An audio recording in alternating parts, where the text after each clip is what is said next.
بسیار متشکرم، خیلی ممنون. به نام خداوند جان و خرد که از این برتر اندیشه بر نگذرد. دوستان عزیز، خانم ها آقایان، لیدیز اند جنتلمن، سلام. درود بر شما که مثل سری قبل ضایع کردید من با این جواب سلامتون. من نمیدونم دلیل این کارتون چیه. اگه بهونه‌تون آلودگی هوا بوده که هوا شکر خداوند با باران رحمت و نزولات آسمانی لطیف شده، بیکران قشنگ شده.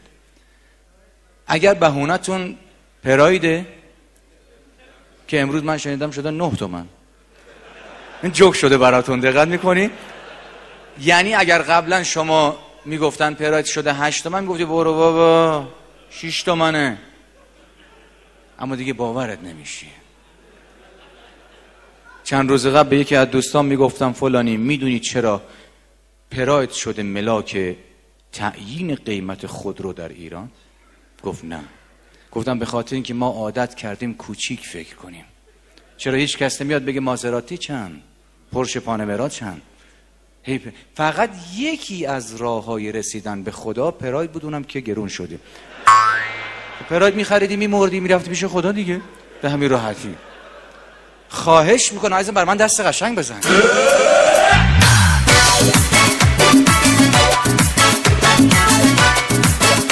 الهی خیلی ببینم اون عزیزی که دست با آلرژی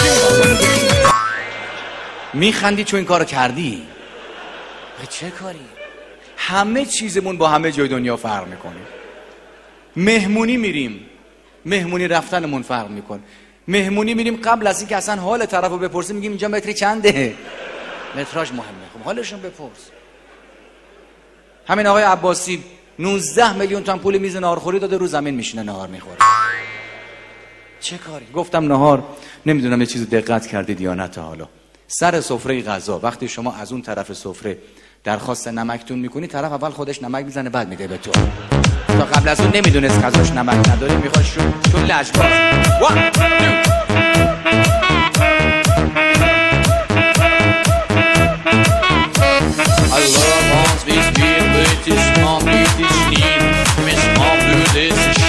Dat je niet meer door van het schieden. Je mag niet schieden, we gezien maar dus شما رخن. خودم هم نمیفهمم چی دارم میگم. نه، از اون جایی که من مطمئن بودم همه شما به زبان فرانسوی کاملا مسلط هستین، مایل شدم قطعه فرانسوی بخونم که اینم اتفاقا از لجبازی ماست که تو ماشینمون آهنگ خارجی گوش میکنیم، باهاش میخونیم در حالی که نمیفهمیم چی میگه. خوشا داره فوش بد و بیرا میگه. آقای راهنده عزیز، شکرم. آقای راهنده عزیز، دوست خوبم محمد آقا چند روز پیش بهم گفت حسن تصمیم گرفتم گلکسی نوت بخرم. یه گوشی تقریبا 2 برابر این بزرگیشه. گفتم به خاطر رزولوشن تصویرش، برای برنامه‌هاش، برای سرعتش. گفت نه. گفتم چطور؟ گفت به خاطر اینکه تنها گوشی که از سوراخ توالت رد نمیشه. حالا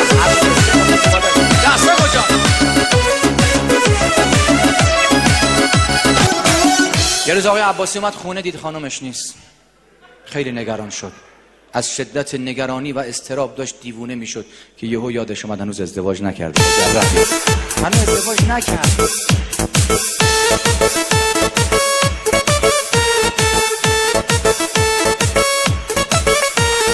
گشتم شب بی ستاره موندم باید تو دوباره این پا و اون پا نکن. قلبت شاید آمنی تو هم ولی با منی حس تو هاشا نکن.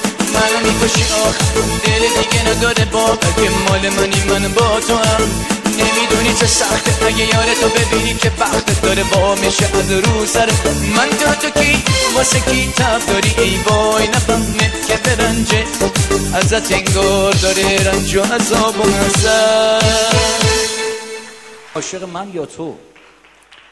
میدونید اینجا دست نداشت که از لجبازی دیگه اشکالی نداره. خدا رو شکر میکنم که اکثر شما 10-90 هستیم. آره جان 10-92 یه خبر خوشم بهتون بدم، همتون هم شب 10-300 دعوتین تو منازلتون، جای قول ندین.